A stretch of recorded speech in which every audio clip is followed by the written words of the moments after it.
ದೇವರಾಜು ಅರಸು ಅವರ ಮೊಮ್ಮಗ ಹೃದಯಾಘಾತದಿಂದ ನಿಧನರಾಗಿದ್ದಾರೆ. ಎಐಸಿಸಿ ಕಾರ್ಯದರ್ಶಿಯಾಗಿದ್ದಂತಹ ಸೂರಜ್ ಹೆಗ್ಡೆ ಅವರು ನಿಧನಗೊಂಡಿದ್ದಾರೆ.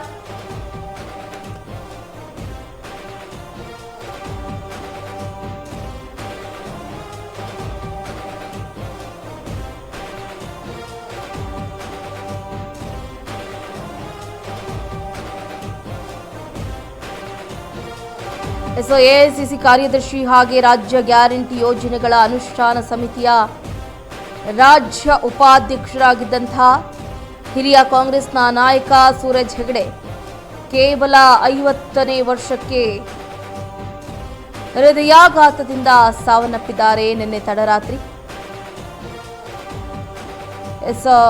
ರಾತ್ರಿ ಇದ್ದಕ್ಕಿದ್ದಂತೆ ತೀವ್ರ ಹೃದಯಾಘಾತಕ್ಕೆ ಒಳಗಾಗಿದ್ದ ಸೂರಜ್ ಹೆಗ್ಡೆ ಅವರನ್ನ ತಕ್ಷಣವೇ ನಗರದ MS ರಾಮಯ್ಯ ಆಸ್ಪತ್ರೆಗೆ ದಾಖಲು ಮಾಡಲಾಯಿತು.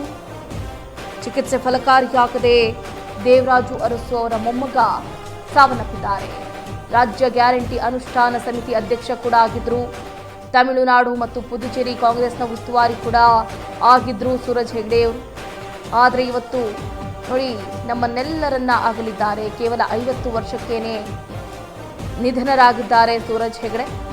DK ಶಿವಕುಮಾರ್ ಸೇರಿದಂತೆ ಹಲವು ಗಣ್ಯಾತಿಗಣ್ಯರು ಈಗಾಗಲೇ ಸಂತಾಪವನ್ನು ಸೂಚಿಸ್ತಾ ಇದ್ದಾರೆ. ಪಕ್ಷದ ಬಲವರ್ಧನೆಗೆ ಅವರು ನೀಡಿದ ಕೊಡುಗೆ ಅನನ್ಯ.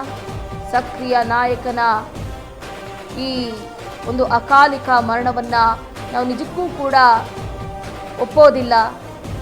ಈ ನಾಯಕನನ್ನ ನಾವು ಕಳ್ಕೊಂಡಿದ್ದೀವಿ ಅಂತ CM DK ಶಿವಕುಮಾರ್ ಅವರು ಸಂತಾಪವನ್ನ ಸೂಚಿಸಿದ್ದಾರೆ. ಬೇಸರದ ಸಂಗತಿನೇ ನೋಡಿ,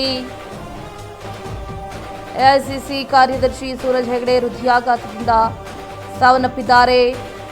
ಮಾಜಿ CM ದೇವರಾಜ್ ಅರಸು ಅವರ ಮೊಮ್ಮಗ ಇವರು. ಸೂರಜ್ ಹೆಗ್ಡೆ ಅವರ ನಿಧನಕ್ಕೆ ಕಾಂಗ್ರೆಸ್ನ ನಾಯಕರು ತೀವ್ರ ಸಂತಾಪವನ್ನ ಸೂಚಿಸ್ತಾ ಇದ್ದಾರೆ. ರಾಷ್ಟ್ರೀಯ ಯುವ ಕಾಂಗ್ರೆಸ್ ಉಸ್ತುವಾರಿಯಾಗಿ ರಾಜಕೀಯ ಜೀವನವನ್ನ ಆರಂಭ ಮಾಡಿದಂತಹ ಸೂರಜ್ ಹೆಗ್ಡೆ ಎಐಸಿಸಿ ಕಾರ್ಯದರ್ಶಿಯಾಗಿ ತಮಿಳುನಾಡು ಹಾಗೆ ಪುದುಚೇರಿ ರಾಜ್ಯಗಳ ಕಾಂಗ್ರೆಸ್ ಉಸ್ತುವಾರಿಯನ್ನು ಕೂಡ ಯಶಸ್ವಿಯಾಗಿ ನಿಭಾಯಿಸಿದ್ದು, ಸದ್ಯ ರಾಜ್ಯ ಸರ್ಕಾರದ ಮಹತ್ವಾಕಾಂಕ್ಷಿ ಗ್ಯಾರಂಟಿ ಯೋಜನೆಗಳ ಅನುಷ್ಠಾನ ಸಮಿತಿಯ ಉಪಾಧ್ಯಕ್ಷರಾಗಿ ಜವಾಬ್ದಾರಿಯನ್ನ ನಿರ್ವಹಿಸ್ತಾ ಇದ್ರು.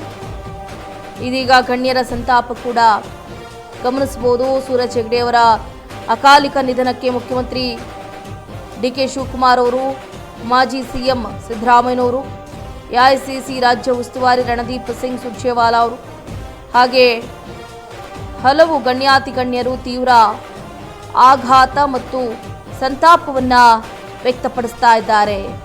ಸೂರಜ್ ಹೆಗ್ಡೆ ಅವರ ಅಕಾಲಿಕ ಸುದ್ದಿಯನ್ನ ಕೇಳಿ ಮನಸ್ಸಿಗೆ ತೀವ್ರ ಆಘಾತ ಆಗಿದೆ ಅಂತ ಹೇಳಿಕೆಗಳನ್ನ ಕೊಡ್ತಾ ಇದ್ದಾರೆ.